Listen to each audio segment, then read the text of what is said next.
Welcome back to the Market Maker podcast. And we've got a bit of a breaking episode. And whenever there's a breaking one, I think I've only had maybe one or two throughout the year because it kind of breaks our format on the show. And I thought, when you've got a situation like this, you've got a streaming wars finale with Netflix versus Paramount. Who are you going to call? You're going to call Stephen Barnett. Stephen Barnett. Or Ghostbusters. One of the two. Stephen Barnett is back, folks, by popular demand and managed to twist his arm this morning. Not just one, but 2 episodes. He's going to do a little bit of a mini deep dive. Just as I said, I've had so many questions and I've just seen the media go absolutely parabolic on this story. It's insane. I mean, it's such an interesting one. You just couldn't write this sort of story at the end of the year. So, Stephen, great to have you back. And yeah, how have you been first? Yeah, thank you so much, Anne. It's really good to be here. I reckon it was probably 5 or 6 months since I last did a Deal Room podcast, and here I am on the Market Maker podcast. But you know, it's all much of a muchness, and yeah, I'm very well. I was just looking, if you're watching this on YouTube and you haven't seen my face in about 5 or 6 months, I've got quite a lot more wrinkles, which is horrible. I don't tend to look at my face that much these days, and you know, when you've got a 4-month-old child and you don't get a lot of sleep, that's what happens. You start looking really old all of a sudden, and it's quite depressing. So what I'm going to do is I'm going to turn my screen off and just focus on you, Ant. No, come on. No, just because you're a dad now and you've got big hair and wrinkles. Big hair and wrinkles. Oh dear. But yeah, look, let's dive into this one though, because I mean, people have been putting this. I've read a few headlines and I've caught a few here from the press. They've been saying you're witnessing the final battle for the soul of Hollywood. I mean, this is the sensational nature of the press, of course, but they're talking about fighting for the keys of the Warner Brothers kingdom is how the media are coining this. So we've talked about this in a recent episode about the journey up to this, because Paramount have been kind of cranking it up bit by bit. And then there was this massive surprise when Netflix stepped in. So where are we at the moment? What's the narrative here? Yeah, so I was just having a little bit of research on this morning, and obviously, much like everyone else, I've ingested quite a lot of headlines and tried to get myself up to speed with this story. So I thought I'd present this little kind of breaking episode, a bit like a movie script, because why not? True to form.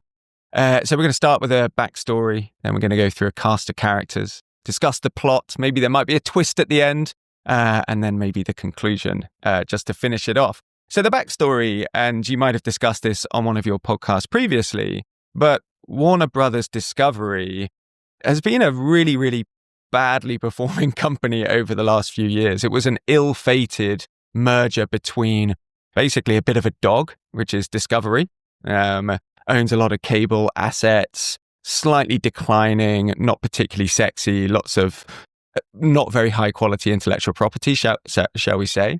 And that was actually the CEO, David Zaslav's kind of home space. They acquired or merged with Warner Brothers. And Warner Brothers is obviously the storied name in Hollywood. It has got such amazing intellectual property. And obviously, as a Harry Potter fan, like everyone in the world is, that's the one that you think of. Absolutely fantastic intellectual property. And it's also got HBO Max, which is the 3rd largest streaming platform in the US, behind Amazon Prime and Netflix. So there was this kind of ugly combination of the two. And I was just looking at Warner Brothers' share price. And over the last 6 months, can you guess the share price change for Warner Brothers over the last 6 months? In the last 6 months? I was just trying to think, like, when did Paramount first start to come in? September. In September. Okay.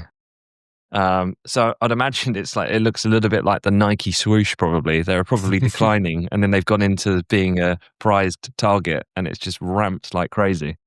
Yeah. I mean, if you look at the market cap, if you look at the share price increase in the last 6-7 months, it's up about 160% to stock, right? But if you look at the share price over the last 5 years, down 2%. So it has been a really struggling, declining asset, very heavily indebted, with this weight of discovery sitting alongside a very, very good intellectual property heavy asset. And what Zaslav said in, I think, June of this year was he said, look, this strategy isn't working, right? We're going to split the two up. We're going to hive off discovery and the cable, the declining assets. And then we're going to just have HBO Max and Warner Brothers Studios in this really, really nice company. And that's when the share price started to tick up because people saw the rationale for that. So that was in June of this year. Share price starts to tick up. Then in September, you get the first advance from Paramount and Skydance Studios, backed by David Ellison and by association, Larry Ellison. And we'll continue to go through, maybe, should we go through a bit of cast of characters to get to today? Because there's some Hollywood-style characters in the mix here. Yeah, you've mentioned a couple of names there. So perhaps just exploring some of those potential names first would be a good thing, just so everyone's up to speed. Yeah, so I'm going to talk about three characters here. We've got the CEO of Warner Brothers Discovery, Zaslav. He's got such an interesting background. Then I want to talk about David Ellison, the son of Larry Ellison. And then I want to talk about the co-CEO of Netflix, Ted Sarandos. And I just want you to picture this in the context of me trying to pitch a Hollywood blockbuster to you, because they're three very different characters. So Zaslav, he is a New Yorker, right? He is not a Hollywood institution. He is an upstart, right? He was CEO of Discovery, fat paychecks, very much from the kind of private equity mold of asset stripping and cutting costs. So when the merger happened and he got the keys to Warner Brothers, he becomes a little bit of a Hollywood anti-hero. He, interestingly enough, this is such a fantastic little segue. When he moved to Hollywood in 2021, he bought the house of the ex-vice president and head of content at Paramount. So it was 1033 Woodlands. There's a guy called Robert Evans, who was an interesting character in and of himself. So he passed away. Zaslav comes in, the new New Yorker kid on the block with shiny white teeth, and starts making moves, right? Fires a load of people's, a load of employees, causes a bit of a stir, trade union issues, all sorts of things. So you've got this Zaslav character who's the holder of the keys to this asset that's being fought over. Then on the left-hand side, you've got David Ellison. And David Ellison is the son of the world's third richest man, sometimes first richest man, depending on the share price of Oracle. And he, as the ultimate nepo-baby, got given a film studio and actually had a decent amount of success. Responsible for Mission Impossible, Terminator, the new Top Gun, Skydance, which was his studio, merged with Paramount. And the market capitalization of these two studios is about $15-16 billion. So not a small company, but not a big beast. And David Ellison kind of rolls around. I was reading a GQ profile of him that says, it starts by saying, have you ever been dropped off at your hotel in a Ferrari? The kind that takes corners so sharply that when the driver is informed he just passed your turn, that it's no big deal. He can just take the next turn and loop around. He talks about Hawaiian Island, the 8th biggest yacht in the world. So this kind of thing, right? So that's David Ellison. Then you've got Ted Sarandos, who's the co-CEO of Netflix. He's like the nice guy. So he was part of the original Netflix team. He worked out of his home for 3 years as Netflix was a scrappy startup and basically became head of content. He was the one that was responsible for commissioning things like Stranger Things, taking punts on interesting content. People like him, content creators like him, and he's generally considered to be a pretty steady, sober character. So these are the three characters. The Netflix CEO, you've got David Ellison, and then you've got Zaslav in the middle trying to figure out where to sell this company. God, you You said it at the beginning. You literally couldn't make this stuff up, given how you set the scene there. So we understand the characters then. So what's the plot? You kind of slowly went into it a little bit there in terms of the narrative of the journey that Discovery have been through with Time Warner. But what's happening now, and what is the objectives then that some of these people are in this conversation are looking to get out of this? And more so, what's the ramification of the outcomes if it goes one way or the other? Yeah, it's an absolutely crazy story, and one that has fantastic scenes if you were to write a movie about it. So in September, David Ellison, Skydance, Paramount, backed by the money of his dad, plus some other investors that we'll talk about in a second, presents a first offer and this is not a hostile offer. This is a friendly offer. We want to buy your company. This is the package that we've put together. This is how much we are going to offer. I think it was $19.50 a share at the time. This was back in September. We really, really want to work with you guys, right? Bearing in mind that Paramount and Skydance back then was a $12 billion market capitalization company. And we know that Warner Brothers Discovery is a $70 billion. So this is like the mouse eating the elephant, right? Really big reverse takeover. So David Ellison's advances get slightly rebuffed. There's back and forth. There's a couple of other bids that are put in. David Ellison actually delivers the first bid in person to Zaslav in his house, which is the house of the ex-Paramount guys I mentioned.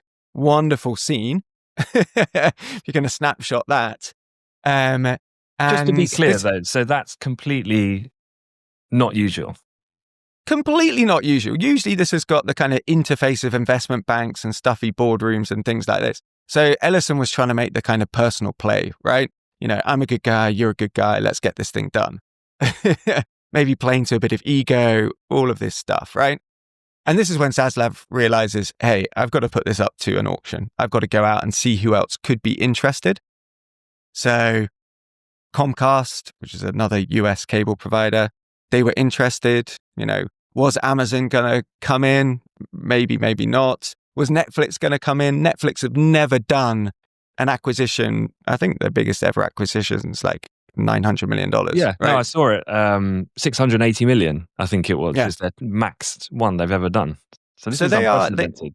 It's so unprecedented. And like the back channels and some of the rumors and the rumblings is like, does Netflix really even want this, right? Share price has been down every time the rumors have happened about this because Netflix is doing fine with the organic growth and organic content strategy. It's already the 800-pound gorilla in this environment. Does it need Warner Brothers Discovery? Yeah, I thought actually, until I saw the breakup fee come out, I actually thought Netflix were just trying to juice them for an extra 5-10 more billion just to kind of make them pay a richer price. But that breakup fee, as I'm sure we'll get to, would suggest otherwise. Yeah, absolutely. So this thing started to accelerate over the course of the last couple of weeks. This is early December of 2025. Paramount, again, are very, very much at the table, but Netflix is the board's preferred bidder.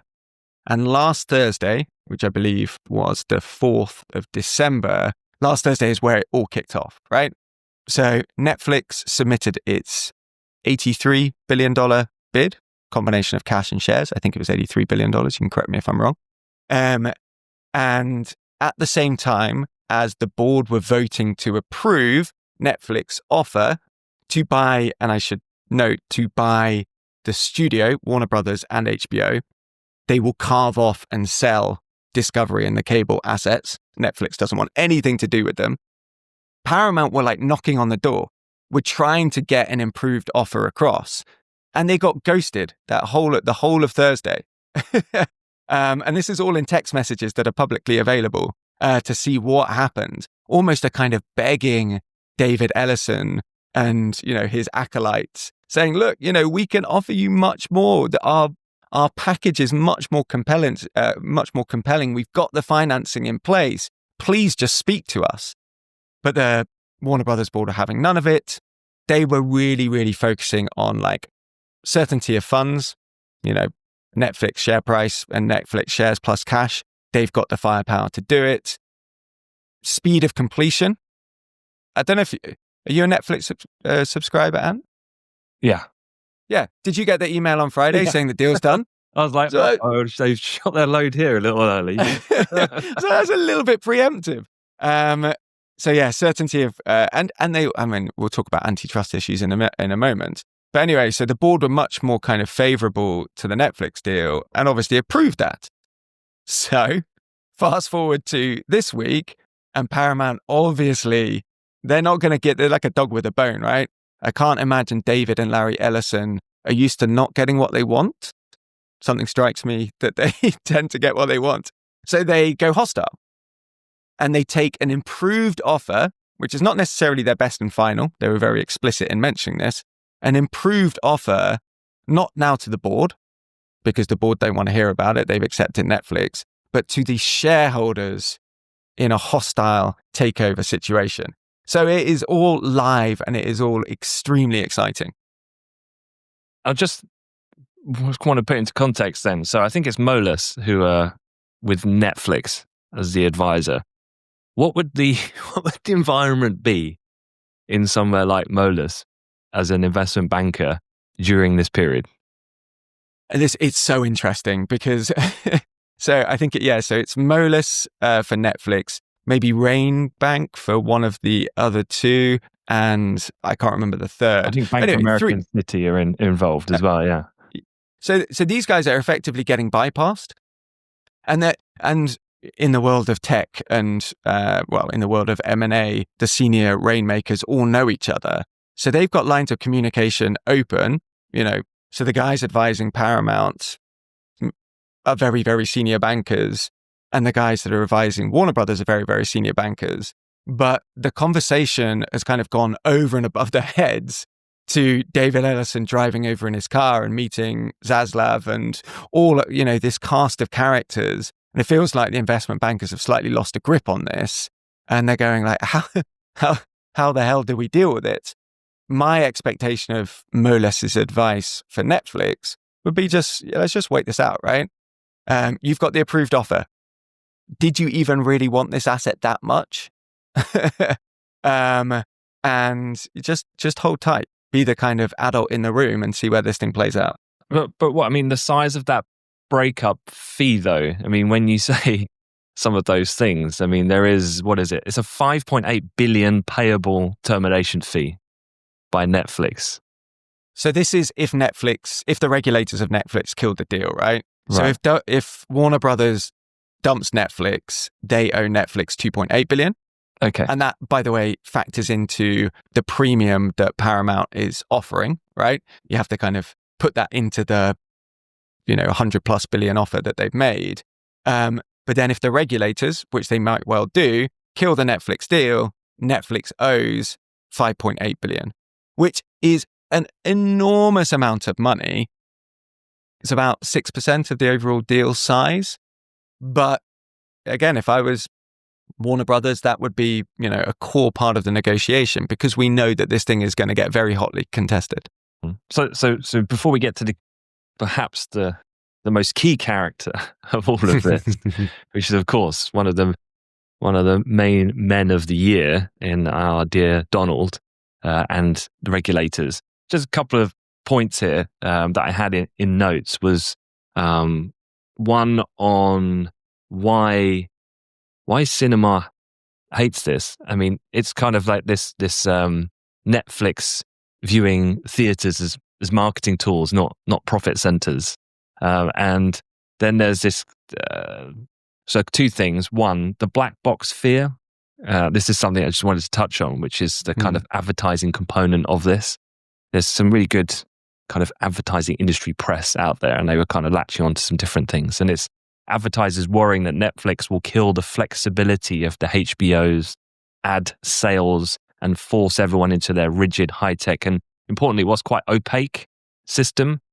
I don't know if this is a common word that's used that you use in your M&A experience, but walled garden, that idea that with Netflix, they offer scale and this incredible interface and operating system, this product, but it's a closed ecosystem.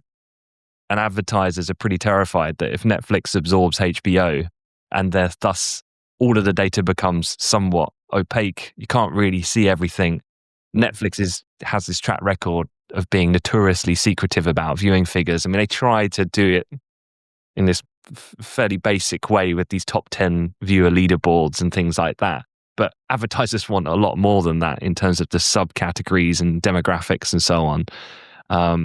So yeah, I just thought that was quite interesting. And then this other area about the inventory squeeze, which is about the economics. So high quality video ads, so premium video, have the highest CPMs, so cost per 1,000 views in digital. And the risk here is if Netflix buys Warner Brothers Discovery, they corner the market on prestige TV impressions. And I guess that kind of leads us then into a bit of a segue as to the regulatory issues with this. And one thing I've seen is that Trump, I thought I had Trump all figured at the weekend. He was kind of like, no, don't like this Netflix deal. And then he flipped it. I think within the day, he seemingly backed off that.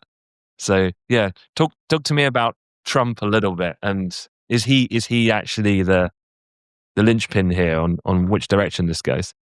Yeah. You mentioned some very interesting things, and let's talk about Trump in the context of antitrust. I think Trump loves this stuff, right? And there was no chance he wasn't going to wade in, especially because his son-in-law is part of Jared Kushner is part of the financing package on the Paramount side. And he obviously knows the major runners and riders and the cast of characters that I've just mentioned. So he'll want to wade in. And again, as we know with Trump, he'll say one thing and do another, or he'll say one thing and say the opposite the next day. And he'll create a bit of chaos, which is probably the word that will go down with his second term when we look back in history. So does he have the power to do anything? He doesn't technically have the power to influence, to opine from an antitrust perspective. That's the responsibility of the FTC and then the courts. And then, this thing needs to be approved by international regulators as well, right? So this is, we saw this a few years ago with the Activision and Microsoft deal. It took 2 years because we had regulators in different countries blocking it and opening it and all this kind of stuff. So yes, Trump is quite a nice little kind of whirling dervish to put into the mixer, but there's a lot of infrastructure behind. The people that really make the decisions might subtly in the back of their heads be thinking about their jobs and the kind of pressure from Trump one way or the other. But there's a lot of kind of technocratic regulatory stuff that they're going to need to wade through. And I think if you take a look at the arguments from an antitrust perspective, Netflix acquiring Warner Brothers, there are going to be significant antitrust issues, massive antitrust issues. I'm going to maybe break it down into 3. The first is, and you mentioned it previously, the first is the kind of monopoly concern, the pricing power concern. And you can split this one up into 2.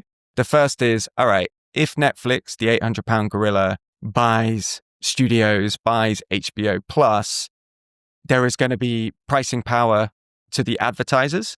As advertising becomes a more significant revenue stream for Netflix, much bigger market share, you're going to have to advertise with us or bust because we're such a big beast. That's pricing power. That's monopoly power. 2, HBO Plus is cheaper than Netflix. So there is a danger that as soon as this thing gets incorporated, all of the HBO Plus subscribers will suddenly have to pay Netflix monthly subscriptions. They get more for their money, but is that a good thing? That's pricing power as well. And then the third thing, and you mentioned this in your notes, and it's really important, get technical for a second, this concept of monopsony. So you have monopoly, which is, all right, this is anti-competitive, it's not good for the consumer. And then you have monopsony, which is, this is anti-competitive, it's not good for the supplier.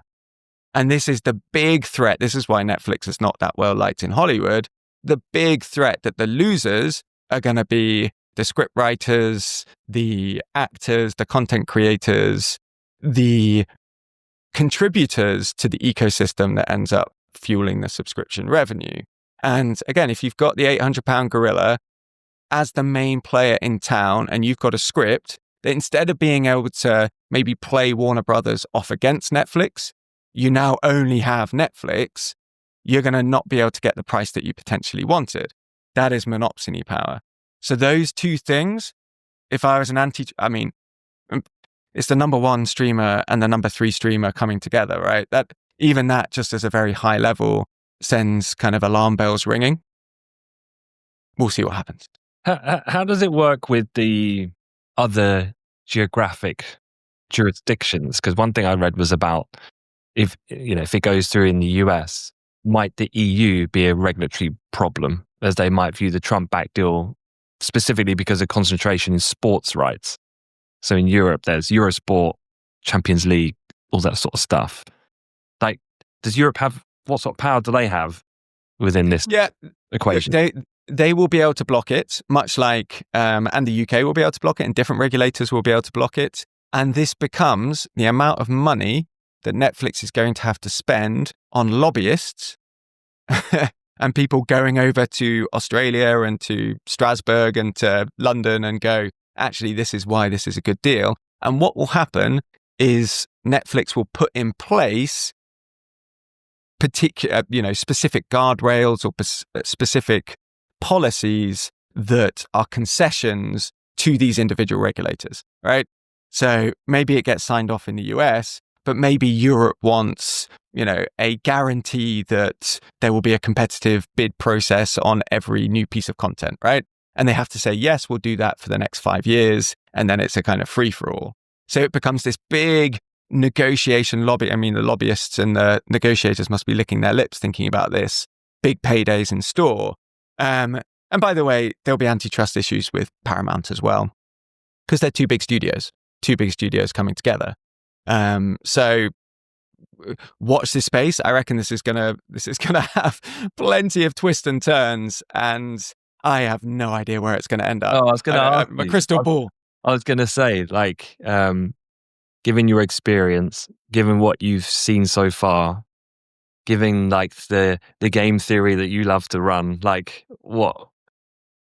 where do you reckon it heads to, and who prevails in the end from the evidence at hand at this point in time?